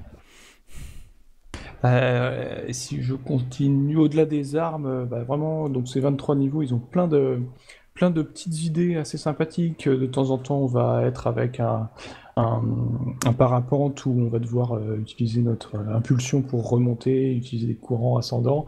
D'ailleurs, petite anecdote, il y a des PNJ qui te donnent telle ou telle condition pour réussir le niveau, notamment dans ces niveaux où tu as un moyen de transport un peu particulier. En fait, à la fin du niveau, si tu l'atteins trop vite, en gros, tu as t'as un gendarme préhistorique, donc c'est vraiment un mec avec une putain de tenue cliché là, de léopard. Il a un képi de policier, il a le panneau sens interdit et il te dit bah écoutez, bonjour monsieur, vous utilisez un véhicule non répertorié, vous n'avez pas le droit de passer ou Carte grise s'il vous plaît. Vous avez inventé la police avant l'heure. C'est vraiment ça quoi. Du coup, tu dois retourner chercher quelques diamants pour lui payer ta. Ah oui, ça va jusque là, d'accord. Bah, comme avec la police en quelque sorte. La maréchaussée est vraiment à la préhistoire en fait. Voilà. Incroyable. Tout à fait. Tu vas avoir d'autres niveaux qui vont plus se baser sur le niveau en tant que tel. Donc on parlait du volcan tout à l'heure.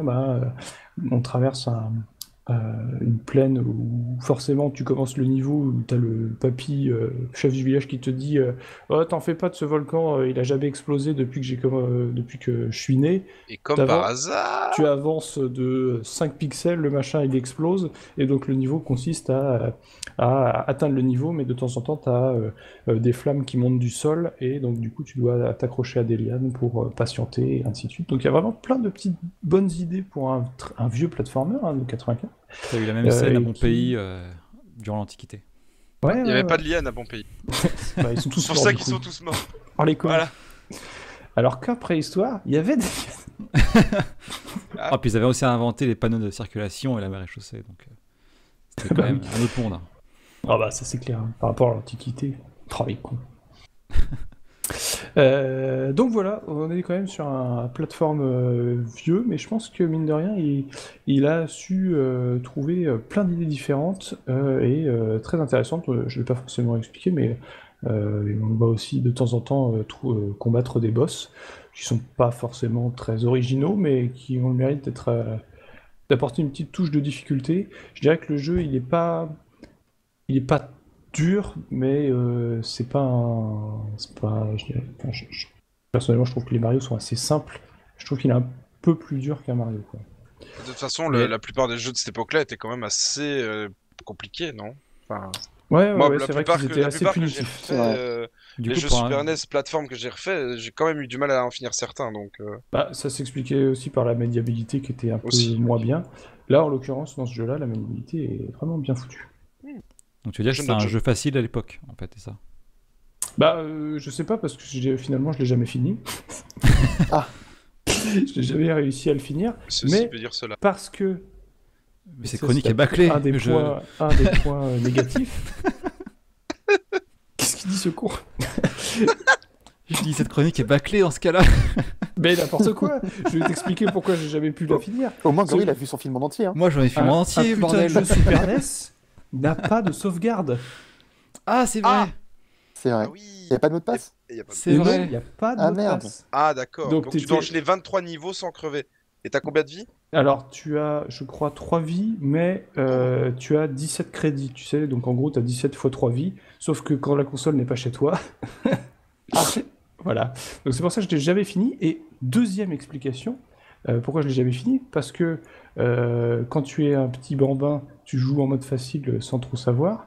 Et ce con-là, sans te prévenir, eh ben, le mode facile s'arrête au niveau... Attendez que je reprenne ma petite liste. Il s'arrête au niveau 14.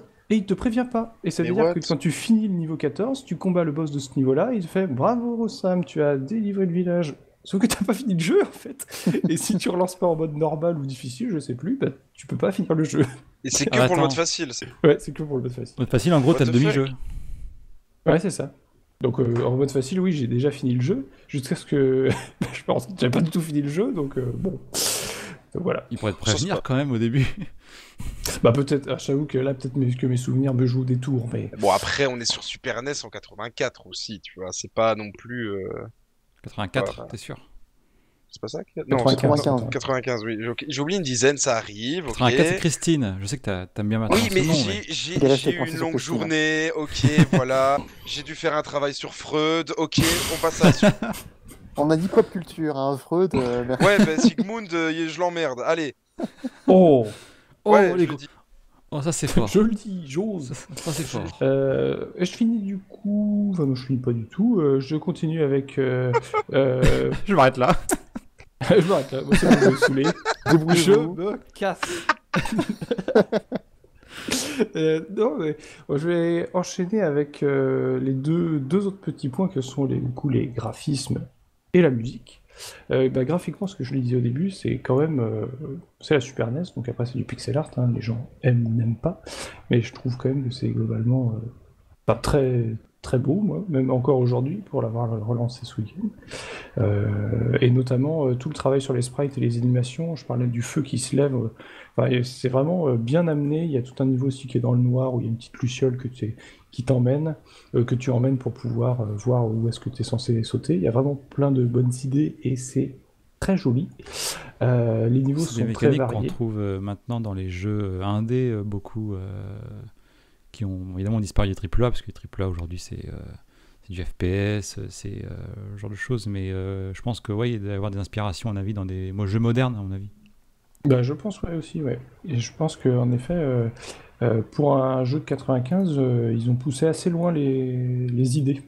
Et je pense que je me referai aussi Donkey Kong Country pour me rendre compte à quel point, parce que mine de rien c'est un petit peu un AAA de Nintendo, hein, Donkey Kong Country, même si à l'époque ça ne voulait pas dire la même chose bien sûr, AAA, mais je serais curieux de voir à quel point il y avait de ces idées là, parce que j'ai le souvenir d'un Donkey Kong Country qui est relativement linéaire, sauf dans les niveaux sous-marins.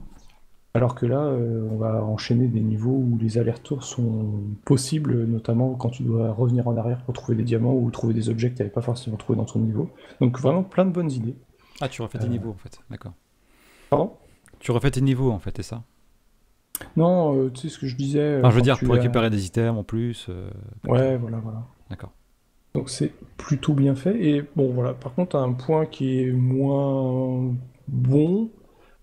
Je le mets entre guillemets, c'est la musique qui est pas forcément très variée, donc je dirais que elle est quand même sympa. On est sur une petite musique un peu groovy, old school, sympathique, mais bon, passer 5 niveaux où t'écoutes, c'est pas tout le temps la même, faut pas déconner, il y a quand même une OST intéressante, assez longue, mais ça remue pas, c'est quand même pas trop varié, et du coup, et même des fois, ça matche pas totalement au niveau. Donc c'est assez étonnant, et donc c'est pour ça que je vais vous proposer, c'est un petit blind test. On va lancer 3 musiques, et vous allez devoir deviner l'ambiance générale du niveau dans lequel ça se passe. Alors les 2 premiers, ça va, le 3e, si vous trouvez, vous êtes des boss. Je lance le premier. Allez, vas-y.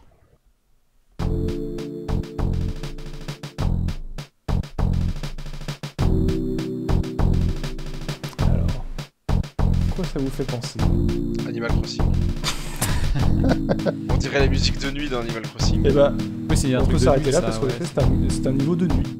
Ouais. Ah, bien vu. Je pensais à un truc d'abord d'espion avant que ça parte un peu plus. C'est GoldenEye. Tu le vois avec un flingue avec un silencieux. Non. Non mais bien vu, c'est exactement ça. C'était un niveau qui se passe de nuit dans une jungle. Je crois d'ailleurs que tu dois récupérer une petite clé sur des Yétis pour aider un Indiana Jones. C'est les Yétis de la jungle. Exactement, pour aider une caricature d'Indiana Jones. Ouais. Allez, vas-y, tu peux me lancer le 2e.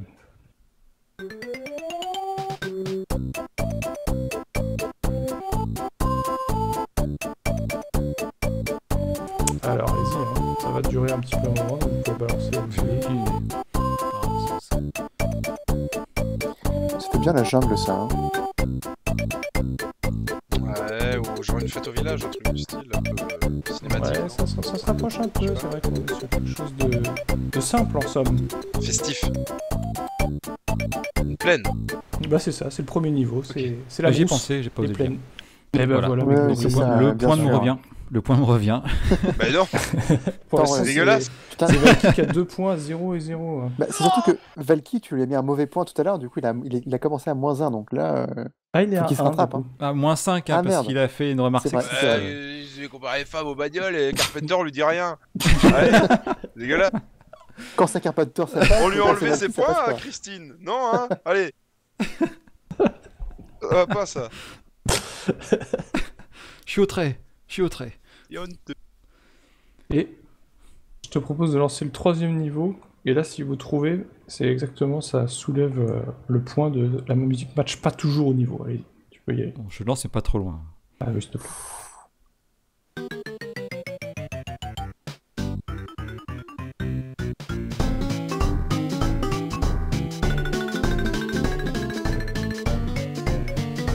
Alors, à quoi ça vous fait penser à une petite musique joyeuse comme ça, là? Ouais, en mode jungle et tout, quoi. Mais... Ça, à tous les coups, c'est le cimetière des eaux, là. Le boss, une musique de boss. Non, non. La musique du Game Over, l'écran de Game Over. Non.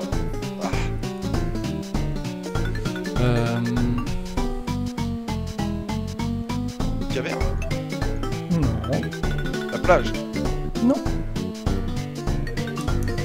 Ah merde alors. Je sais pas, genre une rivière, je sais pas. Non. C'est dans une forêt. La poste. Ouais, on se rapproche avec forêt. Une forêt hantée. Non. Le bois de Boulogne. Non. Une forêt comment forêt tropicale. Je vois bien des madames monsieur de Pas se trop, déhancher pas là-dessus. trop. Bah écoute, Un désert. je ne vois pas. Non, pas forcément loin. Une montagne. Attends, c'est loin d'une forêt ou un désert? Ça n'a rien à voir. Ah, une forêt et un désert. oui, ça n'a rien à voir, c'est exactement ce que je dis. On veut savoir. Le C'est- peuple doit c'est quoi, savoir. Tu peux arrêter. C'est à la glace? Non. Eh bien, c'est une forêt en feu.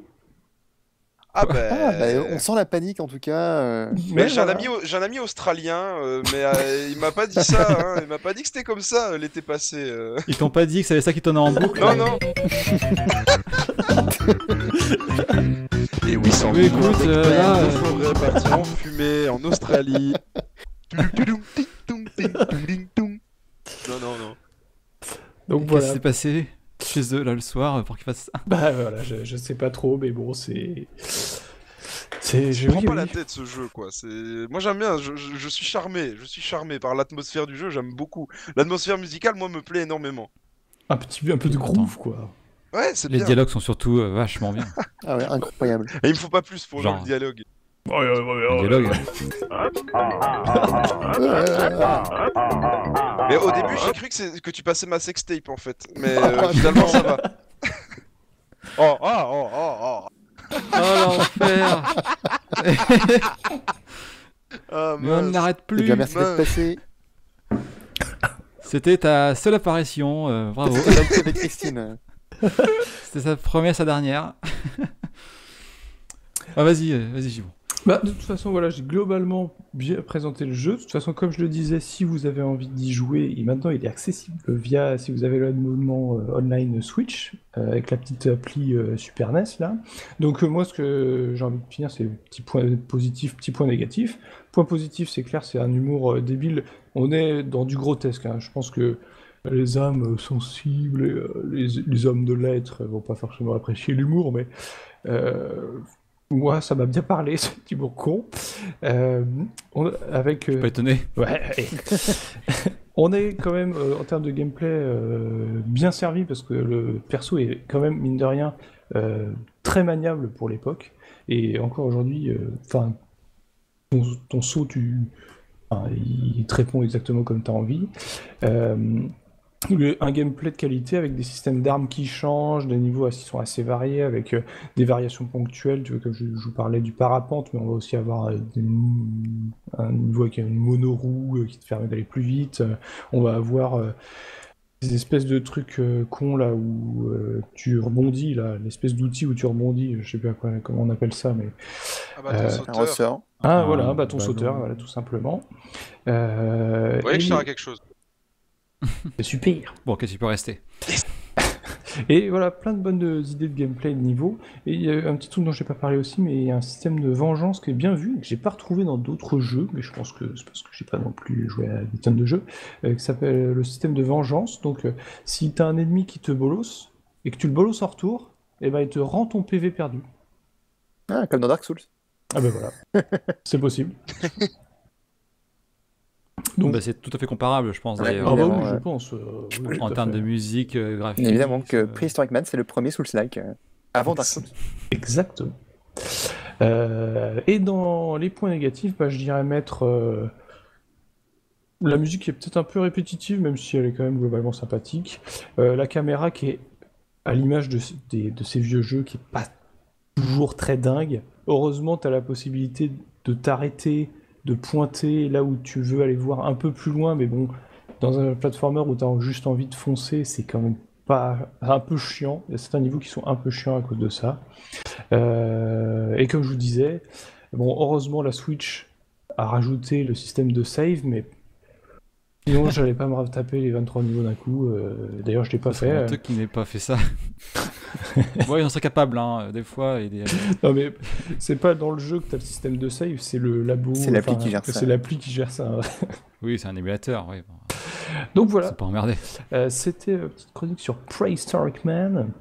Et ben, c'était très intéressant. Mais alors, du coup, tu recommandes de faire le premier, le 2 ou le 3 en réalité? Bah moi, ce que je disais, c'est que j'ai ni joué au 1 ni joué au 2, j'ai découvert via Prehistoric Man, donc voilà. je conseille La énormément. question est vite. Je conseille. Répondu. Et voilà, et j'ai envie de vous poser la question, c'est aujourd'hui, est-ce que... mettons les pieds dans le plat, est-ce que c'était mieux avant? Merde. Oh là là. Valky, tu te tais. Bah, allez. Allez. J'avais des bons arguments. Vas-y. Bah écoute, vas-y. Hein. Alors, moi je pense que c'est facile de dire le c'était mieux avant, c'est juste que ce n'est plus du tout la même chose, c'est plus semblable. On est à l'heure actuelle face à des jeux qui doivent être toujours plus parfaits les uns que les autres. Le meilleur exemple c'est Cyberpunk, c'est un jeu dont on a parlé pendant des mois, des années, on l'attendait, et ça a forcé la sortie et tout le monde est déçu. À cette époque-là, ben là, on a vu, en tout cas ce que Gibbon a présenté, on a affaire à un jeu qui se prend pas la tête et qui se veut pas être un AAA, qui se veut être un petit jeu sympa. Et au final, ben moi, c'est typiquement le genre de jeu vers lequel j'irais. Et je trouve que c'est le genre de jeu qui manque. Tu vois, des jeux comme on a eu des plateformes. Déjà, la plateforme, ça n'existe pratiquement plus, à part des Cuphead ou quoi qui se veulent volontairement rétro. Mais c'est pas que c'était mieux avant, mais on n'attend plus les mêmes choses, on s'attend plus aux mêmes choses. Il faut du AAA, il faut du sensationnel. Il faut des Assassin's Creed avec des campagnes qui durent 40 heures, quoi. Du Call of. Voilà. Du Call of Duty. Ouais, j'adore Call of Duty. Mais... Oui, puis à l'époque, on pouvait pas faire de patch Day One ou de patch 3 mois après sur un jeu. Parce que il n'y avait pas de Battle Pass. C'est ça. En fait, on oublie aujourd'hui que on joue pour s'amuser, quoi. Oh putain, the game is fun. En fait, c'était ça depuis le début. Toutes ces heures à rager sur League of Legends parce que j'arrive pas à passer hors. C'était juste à cause de ça, en fait. Je devais juste m'amuser. T'as oublié qu'en fait, tu jouais pour t'amuser. Ok, je vais m'amuser, je reviens. Ah merde. De toute façon, juste sur cette question, c'était mieux avant, c'était clairement une question piège, hein, parce que je le pense absolument pas. Il y a des tonnes de super bons jeux aujourd'hui qui sortent, et du platformer, il y en a pas mal, je pense. Je parlerai peut-être sûrement de Spelunky, en jeu de plateforme aujourd'hui, on a des Ori qui sont sublimes. C'est magnifique. Donc, c'est vrai que moi, c'est un style qui m'attire pas vraiment. Le platformer ? Ouais. Ouais, mais je pense que si t'as pas baigné dedans étant petit... Ça dépend, il y a des plateformes modernes qui sont très bien. Enfin, après, ça dépend de ce que tu cherches. Il y a du platformer en 2D, en 3D. Oui, tout à fait. Faut se lancer dedans, en fait, et voir si ça te plaît. Faut pas oublier qu'on est adulte aussi. Et qu'on joue avec des yeux d'adulte. Que quand t'es gamin et que tu reçois n'importe quel jeu, au final, tu vas quand même le saigner. C'est ça aussi. Faut que ça arrive à nous plaire avec nos yeux d'adulte.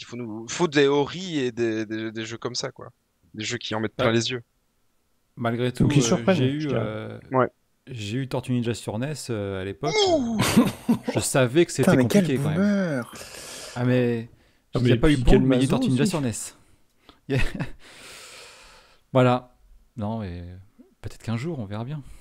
Il a vu l'arrivée de la radio. Chronique. Qui sait? Eh ben merci Monsieur Gibbon. Un plaisir.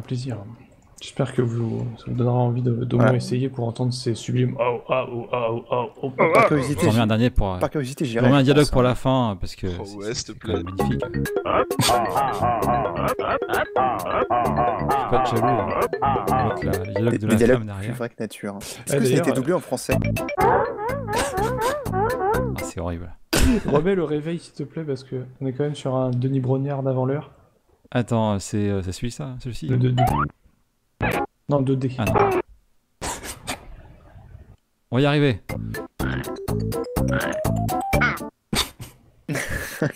C'est ce petit A à la fin qui te fait rire. C'est un mix entre le A de Denis Brognard et le OU. C'est incroyable. Incroyable. Bah écoutez, sur ces belles paroles, je pense qu'on arrive vers la fin. That's our show. Parce que bon, ça fait quand même à peu près 1h30 qu'on enregistre. On avait dit 40 minutes. C'est ça que j'ai mal aux fesses. Je comprends mieux. Il est 5h du mat, putain. Non mais... De toute façon, tu vas monter tout ça. Hein. Et ben c'est à vous deux pour ces deux chroniques super intéressantes. Hein. Je sais pas, avec Valky, on s'est regardé. Franchement, c'est pas quoi faire à part... T'inquiète pas, la prochaine fois c'est pour ta tronche. Voilà, on inverse les rôles. Donc, à toi de nous faire découvrir des trucs super. Bah moi je serai pas là au prochain épisode de toute façon parce que je suis banni, mais voilà. Je serai censuré, c'est pas grave. Mais tu feras un petit featuring de temps en temps, tu sais, on t'invitera. Ça marche. Allez, c'est parfait. Ou alors je reste dans le fond et je deviens le... Comment il s'appelle le con qui est avec Ardisson là? Celui que j'aime pas là. Oh là là. Ah, t'as vraiment décidé d'aborder tous les sujets. Voilà, il n'y a pas de on balance filtre sur tout, cette émission. Je vais te le on balance tout aujourd'hui. Comme ça, vous savez à quoi vous avez affaire. C'est Valky, hein. Laurent Baffis, tu m'entends, je te déteste. Vas-y. Allez, suivant. Et Ardisson aussi, je te déteste aussi, allez hop. Mais non, putain, on va pas pouvoir aller sur Canal Plus maintenant, merde. Ouais, je les emmerde. Moi j'ai des valeurs, monsieur. Non mais attends. On va vous Monsieur laisser là avant que ça dérape. On est prêt à racheter de l'émission. La somme qu'il faut. Voilà, l'épisode pilote est sorti maintenant, c'est votre côté. Monsieur, vous pouvez envoyer un DM sur Twitter. On va s'arrêter là avant que... Je réponds. On va s'arrêter là avant que Valky nous évoque du FN et ce genre de choses, mais... Je garde ça pour le prochain épisode. On s'attise. Allez, garde ça pour le prochain épisode. Bah écoutez, merci à tous, et puis bah écoute, on va vous laisser là, et on vous souhaite une bonne soirée. On se retrouve pour un prochain épisode avec d'autres chroniques, sur d'autres sujets, pas forcément du film ou du jeu vidéo, mais c'est d'autres choses. On espère rapidement tout ça. C'est ça, la culture entre potes. C'est quoi déjà le nom du collectif Melting Poteau. Et voilà, Melting Poteau. En marche. Ah merde. Allez, on arrête là-dessus. Nous sommes les Melting Poteau. Salut. Ciao, allez, ciao, bye. Prenez soin de vous.